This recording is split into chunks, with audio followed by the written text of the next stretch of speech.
ओम श्री गणेशाय नमः। ओम श्री सरस्वत्यै नमः। ओम श्री गुरुभ्यो नमः। सदाशिवसमारंभां शंकराचार्यमध्यमाम् अस्मदाचार्यपर्यन्तां वन्दे गुरुपरम्परां। श्रुतिस्मृतिपुराणानाम् आलयं करुणालयं नमामि भगवत्पादं शङ्करं लोकशङ्करं। शङ्करं शङ्कराचार्यं केशवं बादरायणं सूत्रभाष्यकृतौ वन्दे भगवन्तौ पुनः पुनः। समस्तजनकल्याणे निरतं करुणामयं नमामि चिन्मयं देवं सद्गुरुं ब्रह्मविद्वरम्। अलंकापुरी पुण्यभूमि पवित्र तिथेनान्दतो ज्ञानराजा सुपात्र। तया आठवीता महापुण्यराशी नमस्कार माझा श्री ज्ञानेश्वरासी। पुंडलीकवरदा हरी विठ्ठल श्री ज्ञानदेव तुकाराम। पंढरीनाथ महाराज की जय। जय जय विठ्ठल जय हरी विठ्ठल जय जय विठ्ठल जय हरी विठ्ठल। जय जय विठ्ठल जय हरी विठ्ठल जय जय विठ्ठल जय हरी विठ्ठल। जय जय विठ्ठल जय हरी विठ्ठल जय जय विठ्ठल जय हरी विठ्ठल। पंढरीनाथ विठ्ठल पुंडलिक विठ्ठल पंढरीनाथ विठ्ठल पुंडलिक विठ्ठल। ज्ञानोबा विठ्ठल तुकोबा विठ्ठल ज्ञानोबा विठ्ठल तुकोबा विठ्ठल। जय जय विठ्ठल जय हरी विठ्ठल जय जय विठ्ठल जय हरी विठ्ठल। जय जय विठ्ठल जय हरी विठ्ठल जय जय विठ्ठल जय हरी विठ्ठल। जय जय विठ्ठल जय हरी विठ्ठल जय हरी विठ्ठल जय हरी विठ्ठल। पंढरीनाथ महाराज की जय। आता विश्वात्मके देवे येणे वाग्यज्ञे तोषावे। तोषो निमज द्यावे पसाय दान हे। जे खळांची व्यंकटी सांडो तया सत्कर्मी रती वाढो। भूता परस्परे पडो मैत्र जीवाचे। पसाय दानामध्ये ज्ञानेश्वर महाराजांनी प्रसाद मागितला आहे। आणि काल आपण पाहिलं की सर्व भूतमात्रासाठी ते काही मागत आहे, स्वतःसाठी काही नाही। आणि प्रसाद म्हटल्याबरोबर आपल्याला काही खाण्याचा पदार्थच आठवतो। प्रसाद म्हणजे खिरापत किंवा शिरा किंवा काही फुटाणे, पण इथे असा खाद्यपदार्थ नाही आहे। तो खाण्यापिण्याचा पदार्थ असतो, तो मर्यादित असतो। तो काही लोकांसाठी तर ठीक आहे, पण सर्व जगासाठी नसतो। आणि तो प्रसाद संपून जातो। तो प्रसाद शरीरासाठी ठीक आहे, पण इथे हा जो प्रसाद आहे तो समष्टीसाठी आहे, संपूर्ण जगासाठी आहे। सगळ्यांचं हित ज्याच्यामध्ये दडलेलं आहे असा हा प्रसाद आहे। गीतेमध्ये आपण पाहतो की अर्जुनाने जेव्हा भगवद्गीता ऐकली तेव्हा तिथे भगवंतानी असं काही सांगितलं नाही की तू प्रसाद घे, पण तिथे अर्जुन म्हणतो की मला प्रसाद मिळाला आहे। तत्प्रसादान मयाच्युत। देवाने विचारलं काय प्रसाद मिळाला तुला? तर म्हणे माझं मोह नष्ट झालं। ज्याच्यामुळे मला भ्रम होत होतं, ज्याच्यामुळे मला काही सुचत नव्हतं, काय कर्तव्य आहे काय अकर्तव्य आहे याबद्दल माझा जो विवेक आहे तो नाहीसा झाला होता. तर म्हणे ते जे मोह आहे ते मोह नष्ट झाला. हा प्रसाद आहे. दुसरा प्रसाद काय? तर म्हणे मला स्मरण झालं आहे, मला आठवलं आहे की मी कोण आहे आणि मला इथे काय करायचं आहे ते आता मला समजलं आहे. आणि तिसरा प्रसाद म्हणजे माझे जेवढे संदेह आहे, संशय आहे ते सुद्धा सगळे फिटले आहे. तर हाच प्रसाद आहे. आणि प्रसाद म्हणजे प्रसन्नता. मला फार प्रसन्नता आहे की मनातील हे सगळे जे चुकीचे विचार आहे ते नाहीसे झाले आहे. आणि आता माझ्या मनामधील जो विषाद आहे तो गेला आहे. आता प्रसाद आहे. प्रसादे सर्व दुःखानां हानिरस्योपजायते प्रसन्नचेतसो याशु बुद्धी पर्यवतिष्ठते. मन एकदा प्रसन्न झालं की मग दुःखाची हानी होते आणि बुद्धी आपली त्या तत्वामध्ये पूर्णपणे स्थित होते. तर किती सुंदर परिणाम झाला या उपदेशाचा. त्याचप्रमाणे इथे ज्ञानेश्वर महाराज सुद्धा म्हणतात की माझं निरूपण पूर्ण झालं आहे. आता फक्त माझी हीच मागणी आहे की ज्याच्यामुळे माझं अंतःकरण प्रसन्न होईल असा प्रसाद तुम्ही द्या. आणि तो प्रसाद म्हणजे संपूर्ण जगाचं हित. इथे ज्ञानेश्वर महाराजांनी मागितलं आहे. सर्वसाधारणपणे आपण पाहतो की मागणाऱ्याचे हात जे आहे ते खाली असतात, देणाऱ्याचे वर असतात. कारण जो मागणार आहे तो स्वतःसाठी मागतो, फार मर्यादित मागतो, जगाकडे त्याचं लक्ष नसतं, म्हणून तो खाली आहे. पण इथे ज्ञानेश्वर महाराजांचं मागणं काही वेगळंच आहे. मोलाचं मागणं आहे, मौल्यवान आहे. कारण की इथे त्यांनी स्वतःच्या शरीरासाठी किंवा कुटुंबियांसाठी किंवा स्वतःच्या प्रांतासाठी किंवा स्वतःच्या देशासाठी मागितलं नाही आहे, संपूर्ण विश्वासाठी मागितलं आहे. म्हणून ते म्हणतात की माझे सद्गुरू या मागण्याने प्रसन्न हो, तोषोनी मज द्यावे, पसाय दान आहे. आणि ते म्हणतात की हे जेवढे दुष्ट लोक या जगामध्ये आहे त्यांना इथे खल म्हटले आहे. तर असे हे खल लोक जे आहे त्यांच्यामधील जो दुष्टता आहे, दुष्टपणा आहे, तो नाहीसा हो, हीच माझी मागणी आहे. हे पहा, दुष्ट किंवा खल कोणाला म्हणतात तर म्हणे जो स्वतःचंच नुकसान करतो ना त्याला म्हणतात खल. स्वतःच्या नाशासाठी जो स्वतः जबाबदार असतो तोच कारणीभूत होतो,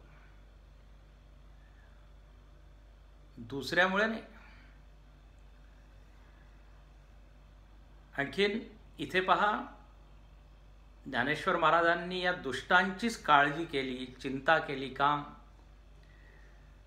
तसं उदाहरण दिलं आहे की जशी एक माता आहे, त्याचे 4 पुत्र आहे, 4 मुलं आहे. सर्वात जास्त काळजी तिला त्या मुलाची जो उद्दंड आहे, उनाड आहे, निष्काळजी आहे, नुसतं लोकांबरोबर काय भांडत आहे, ज्याची वागणूक बरोबर नाही आहे, तिच्याकडेच तिचं लक्ष जास्त असतं त्या मुलाकडे. आणि ती कुठेही जातीच मंदिरामध्ये किंवा संतांच्या दर्शनासाठी, तर एकच मागणी मागते की या माझा मुलाला तुम्ही बरं करा, त्याची बुद्धी ठीक करा, असं तुम्ही काही करा की तो चांगल्या मार्गावर त्याची वाटचाल होईल. जो हुशार आहे, जो शहाणा आहे, जो सज्जन आहे, असा जो मुलगा आहे तो तर स्वतःच पुढे वाढेल, आणखी त्याला स्वतःची काळजी आहे, कारण त्याच्यामध्ये विवेक आहे. पण जे दुष्ट लोक आहे,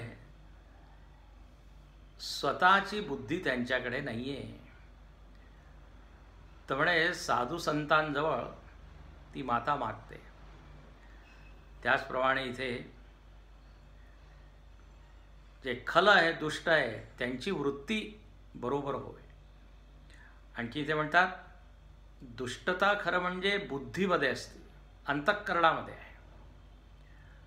बुद्धीमध्ये जर विकृती आली तर प्रवृत्ती सुद्धा विकृत होते.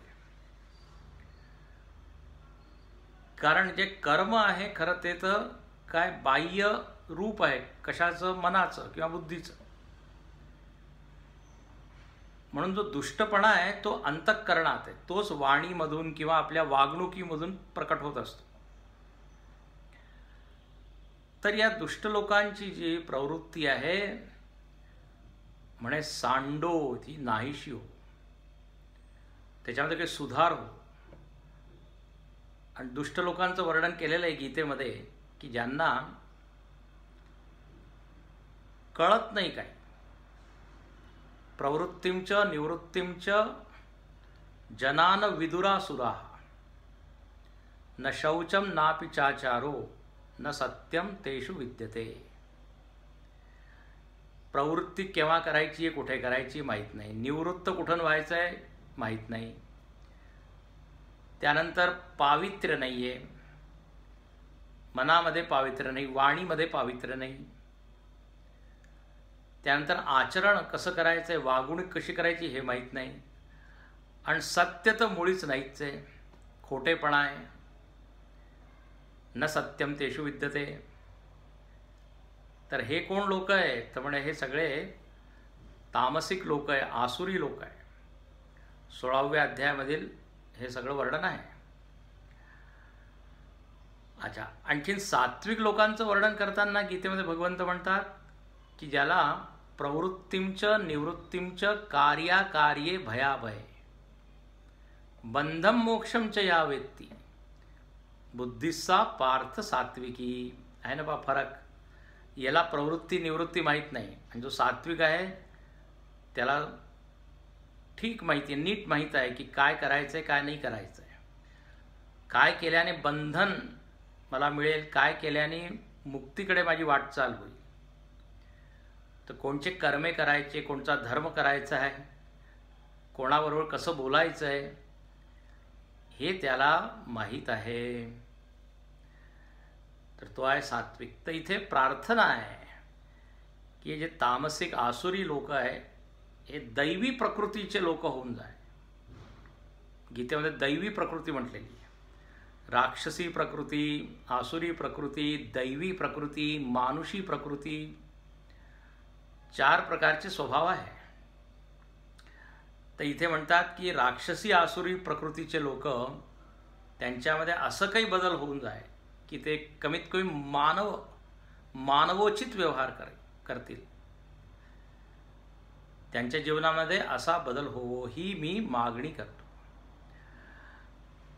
अच्छा, हे दुष्ट लोक काय स्वतः तर नष्ट होतातच, पण जे चांगले लोक आहे ना, ते चांगले लोकसुद्धा जर यांच्या संगतीमध्ये राहिले, सात्विक लोक आत्ता जसं वर्णन मी ज्यांचं केलं, त्यांच्यावर सुद्धा त्यांचा परिणाम होतो आणि त्यांचं सुद्धा पतन होतं, त्यांचा सुद्धा नाश होतो. आता महाभारतामध्येच आपण पाहतो की भीष्माचार्य आहे, द्रोणाचार्य आहे, कृपाचार्य आहे, हे सगळे सात्विक लोक आहे. पण त्या दुर्योधन आणखीन दुःशासनाच्या या सहवासात राहून त्यांचं सुद्धा नुकसान झालं. त्यांचा सुद्धा नाश झाला. आणि याच्या उलट आपण पाहतो रामायणामध्ये विभीषणाने जो आहे ना तो रावणाबरोबर आधी तो राहत असे, पण जेव्हा हनुमंत तिकडे गेले आहे, हनुमंतांनी त्याला समजवलं, तेव्हा तो विभीषण त्यांनी लंका सोडली. हनुमंत म्हणतात, अरे याच्या बरोबर तू जर राहिला तर लंकेबरोबर तुझा सुद्धा नाश होईल, तुझा सुद्धा नाश, म्हणून तू आमच्या पार्टीमध्ये इकडे ये.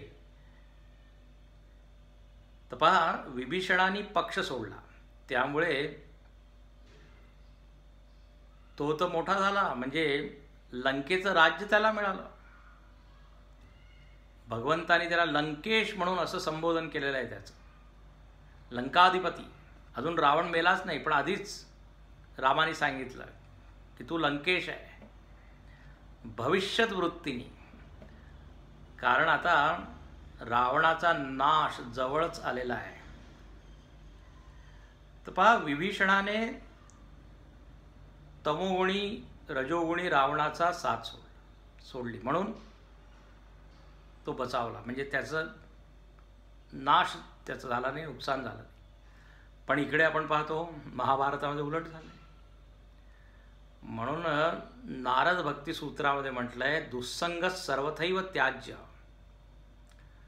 दुस्संगाचा तर नेहमी त्यागच केला पाहिजे. अच्छा, आता इथे म्हणतात की खल लोक हे जे आहे दुष्ट, यांच्यामध्ये बदल तुम्ही करा. म्हणजे काय, त्यांची वृत्ती तुम्ही बदला, हीच माझी मागणी आहे. कारण जोपर्यंत विचार बदलत नाही तोपर्यंत आचरण बदलत नाही. तर विचार यांचे बदला. आणखीन ते म्हणतात की जो धर्म आहे त्याच्यामध्ये यांची रती व्हावं.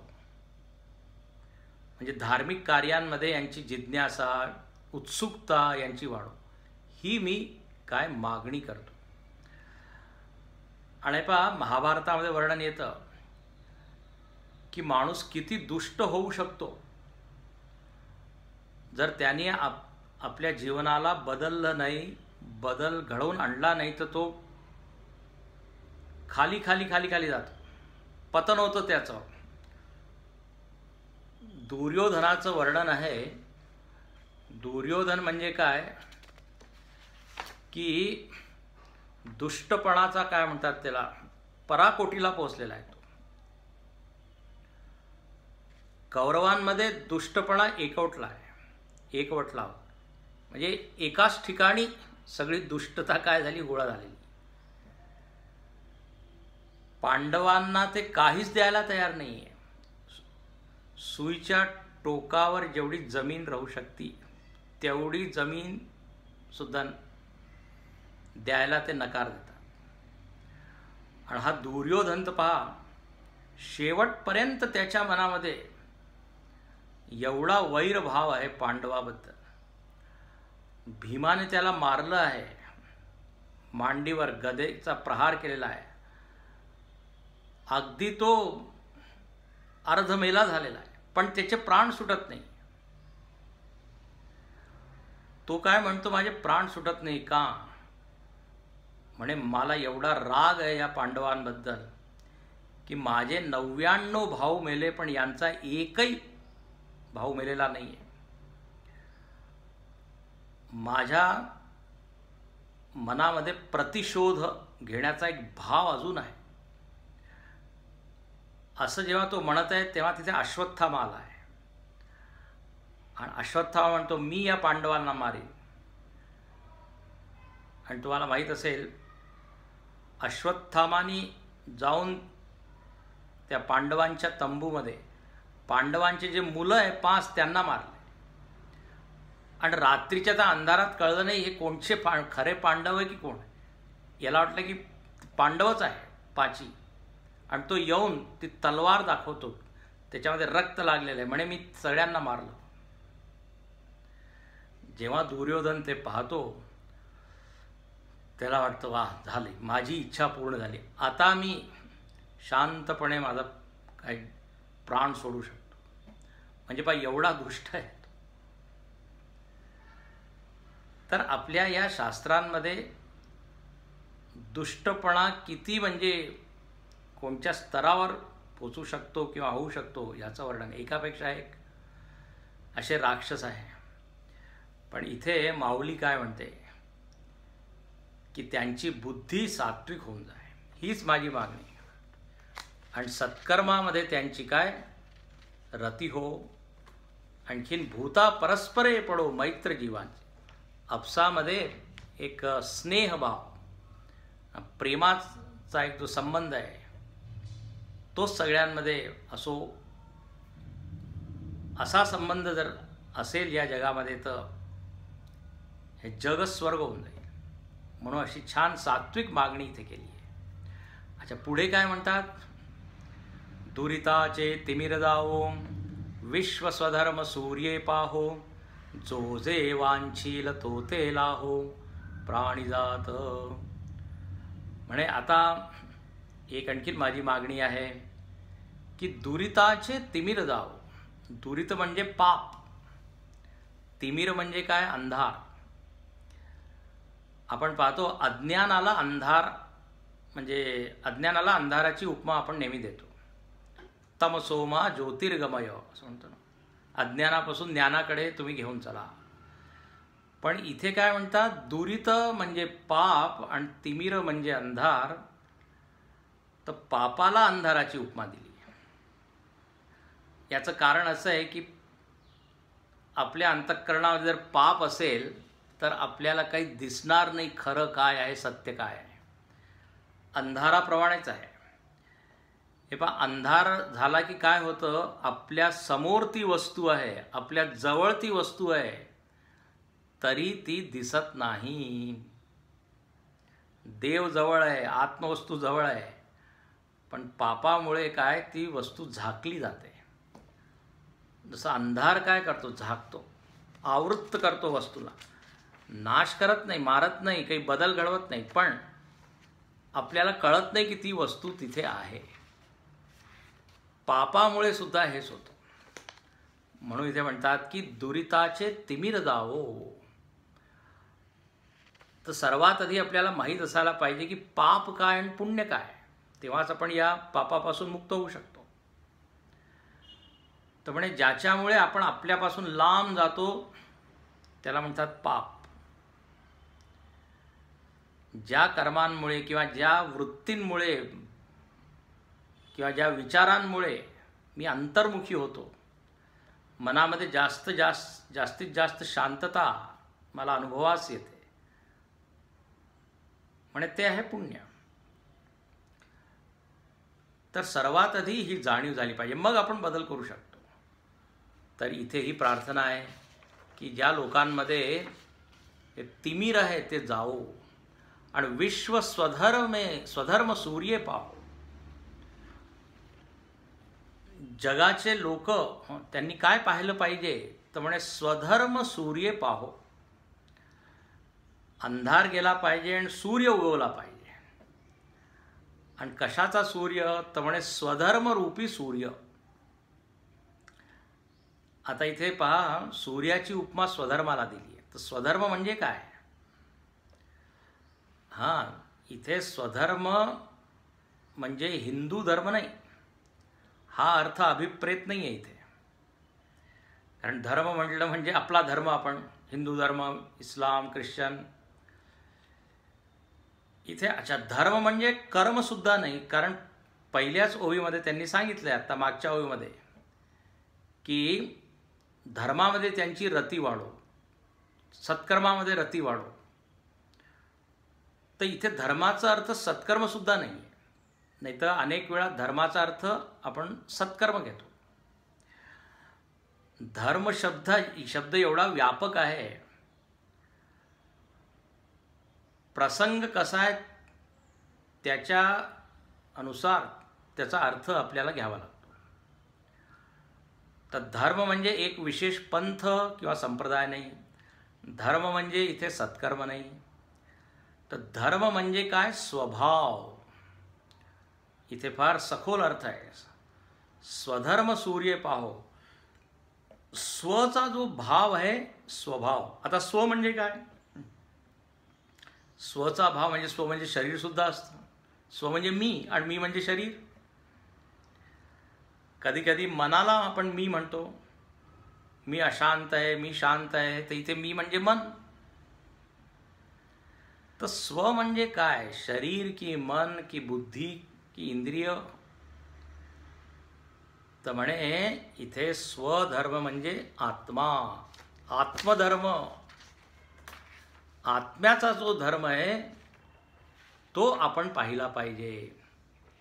म्हणजे आत्मज्ञान, आत्मज्ञानालाच इथे स्वधर्म म्हटलेलं आहे. आणि आत्मज्ञान सूर्याप्रमाणे आहे. हे बा, आपला खरा धर्म काय आहे? खरा धर्म त्याला म्हणतात की ज्याच्यामध्ये कधी बदल होत नाही, जो मी कधी सोडत नाही. आपल्या वेदांतामध्ये धर्माची एक परिभाषा आहे, अहेयम अनुपादेयम. असा गुण जो मी कुठून आणत नाही आणि असा गुण जो कधी मी सोडत नाही.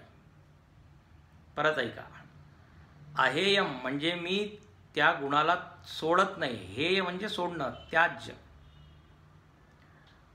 आणि अनुपादेय म्हणजे मी कुठून आणत नाही, आगंतुक गुण नाही, तो माझ्यामध्ये आहे, स्वतः म्हणजे जन्मापासून आहे. आता साखरेमध्ये जो गोडवा आहे त्याला काय आपण म्हणू? स्वधर्म. कारण गोडवा कुठून आणायचा नाही आहे आणि गोडवा कधी सुटत नाही त्या साखरेमधून. अहेयम अनुपादेयम आहे. त्याचप्रमाणे सूर्यामध्ये आपण पाहतो, सूर्यामध्ये प्रकाश हाच काय त्याचा धर्म आहे. सूर्य जेव्हा असेल प्रकाश तिथे असेल, त्याला वेगळं करू नाही शकत. म्हणून सूर्याचा स्वधर्म काय? तर म्हणजे प्रकाश, उजेड. त्याचप्रमाणे मी कोण आहे, माझा स्वधर्म काय आहे? तर म्हणजे मी चैतन्य आहे, मी अस्तित्व आहे. स्वधर्म हा आहे.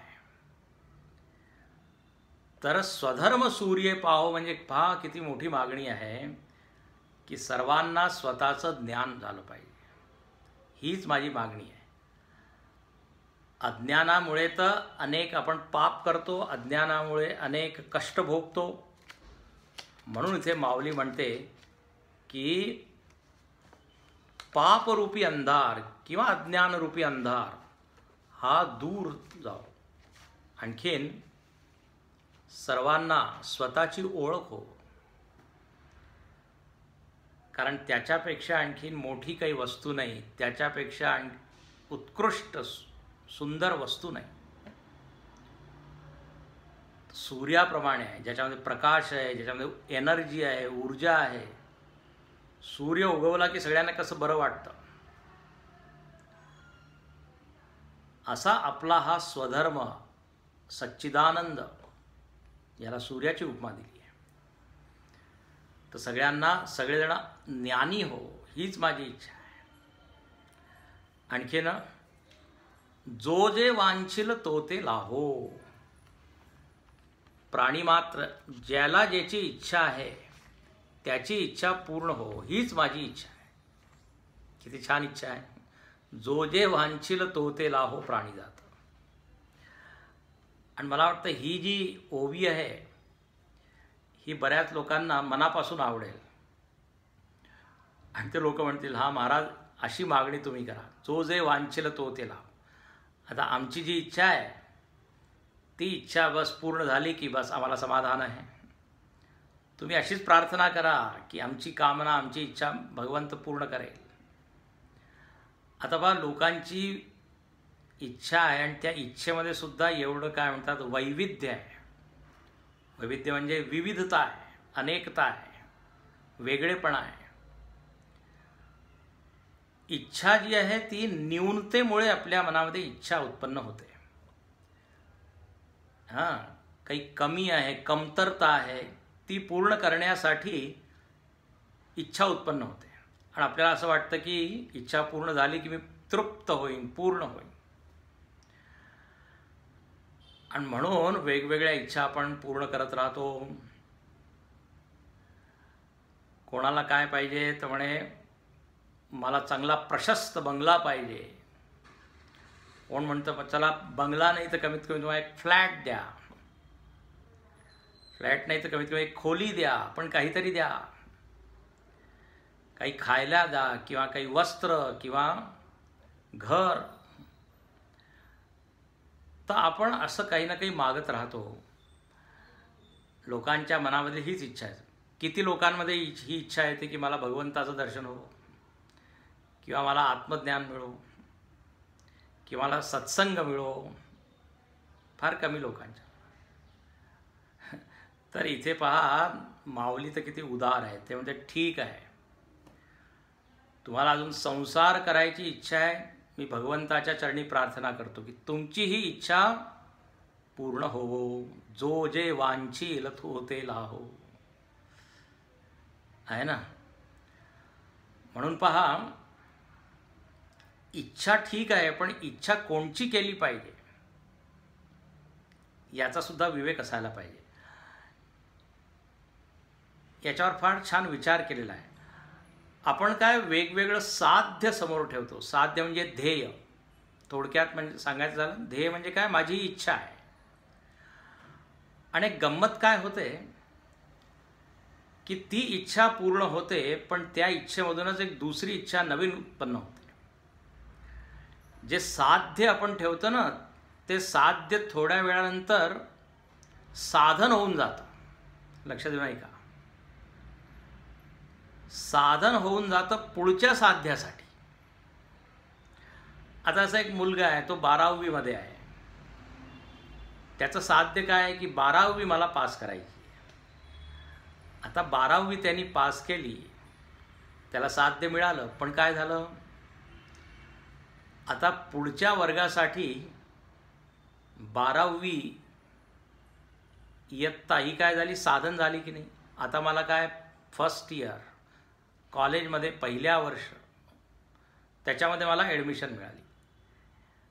आता ती सुद्धा मी पास केली, तर मग दुसऱ्या वर्षात, तिसऱ्या वर्षात, म्हणजे जे साध्य आहे एका क्षणात ते साध्य असतं, मग तेच काय होऊन जातं, साधन होऊन जातं. आणि याप्रमाणे प्रवास चालू आहे. पैसा मिळवायचा आहे, पैसा मिळवायचा आहे, साध्य आहे. आता पैसा मिळाला की झाला की नाही, नाही. आता पैसा साधन होतो. आता साध्य काय, परदेशी बनावटीची एक गाडी पाहिजे. हां, मोठी गाडी. आता काय, पैसा झाला साधन, गाडी झाली साध्य. याप्रमाणे या इच्छा कधी पूर्ण होतच नाही. पण आता इथे माऊली भगवंताच्या चरणी, आपल्या सद्गुरूंच्या चरणी प्रार्थना करत आहे की ठीक आहे, असं काही तुम्ही करा की यांची इच्छा तुम्ही पूर्ण करा. आणि हळूहळू यांच्या मनामध्ये असा काही बदल हो की फक्त भगवंत प्राप्तीचीच इच्छा यांच्यामध्ये उत्पन्न हो. ही इच्छा खरी इच्छा आहे. ही इच्छा पूर्ण झाली की मग खरं म्हणजे सर्व इच्छा संपतात. यद ज्ञात्वा न पुनर्गेयम. तर जो जे वांछील तो ते लाहो प्राणिदात. आणखीन आता पुढच्या ओळीमध्ये ते म्हणतात की या जगामध्ये, वा वा काय सुंदर वर्णन आहे, की भक्त मंडळी, खूप यांचा समुदाय या जगामध्ये येवो. आणखीन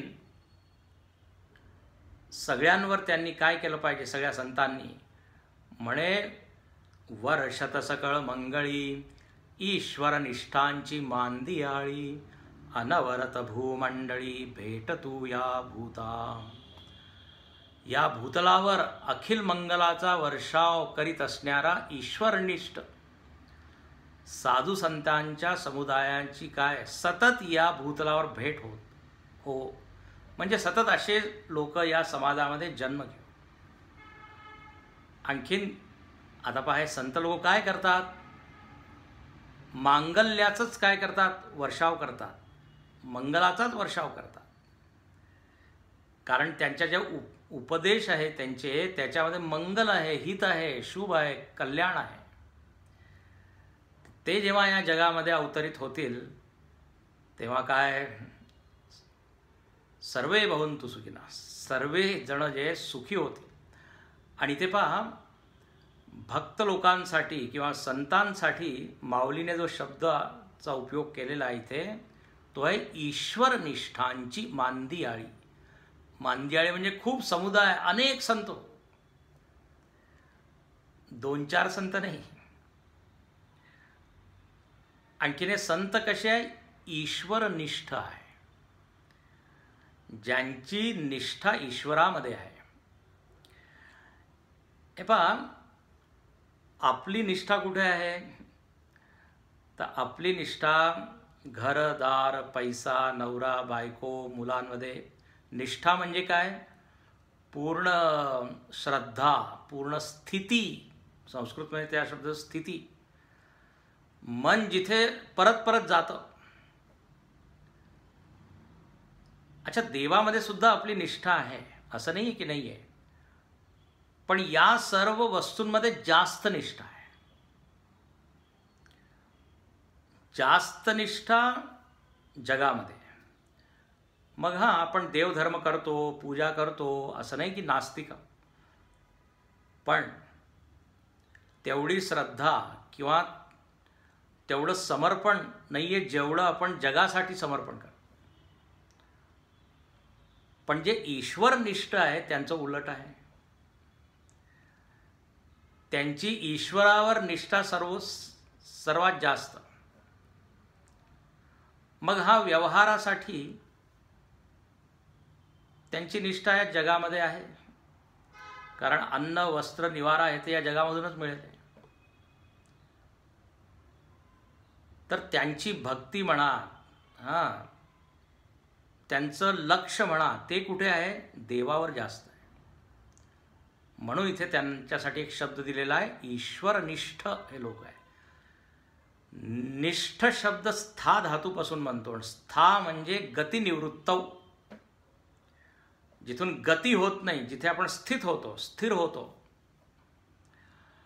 अनेक लोक जपनिष्ठ असतात, जपामध्येच ते स्थिर होतात, जपामध्येच एवढी त्यांची श्रद्धा आहे, इतर काही साधना करत नाही. कोणी तपनिष्ठ आहे, तपश्चर्याच करत आहे. कोणी धननिष्ठ आहे, पैसा सर्वात श्रेष्ठ. तर इथे ईश्वरनिष्ठ आहे.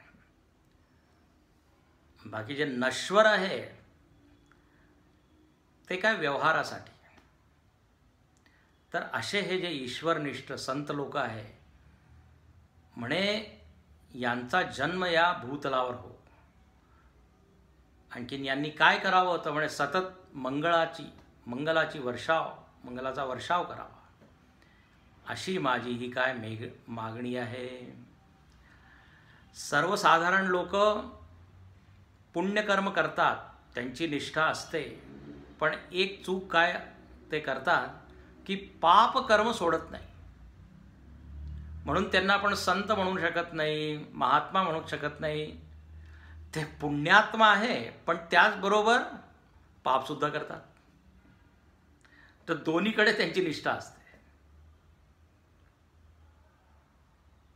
पण संत म्हणजे काय, साधू म्हणजे काय, म्हणे बस त्याच्यासाठी भगवंतच सर्वश्रेष्ठ, अनन्य आहे. अनन्य म्हणजे अन्य न पश्यती. तर असे हे जे ईश्वर भक्त संत मंडळी आहे, हे या भूतलावर परत परत येवो. आणखीन भेटतू या भूता, सर्व लोकांची त्यांनी भेट घेतली पाहिजे आणि या भूतलाची भेट घेतली पाहिजे.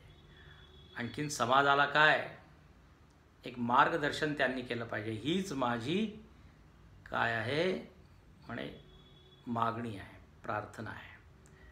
तर वर्षात सकळ मंगळी ईश्वर निष्ठांची मांदियाळी, अनवरत भूमंडळी भेटतू या भूता. आता आज आपण इथेच थांबू. 2 दिवसात पुढच्या ज्या ओव्या त्या आपण पाहू. ओम पूर्णमदः पूर्णमिदं पूर्णात् पूर्णमुदच्यते पूर्णस्य पूर्णमादाय पूर्णमेवावशिष्यते। ओम शांति शांति शांति। हरि ओम। श्री गुरुभ्यो नमः। हरि ओम।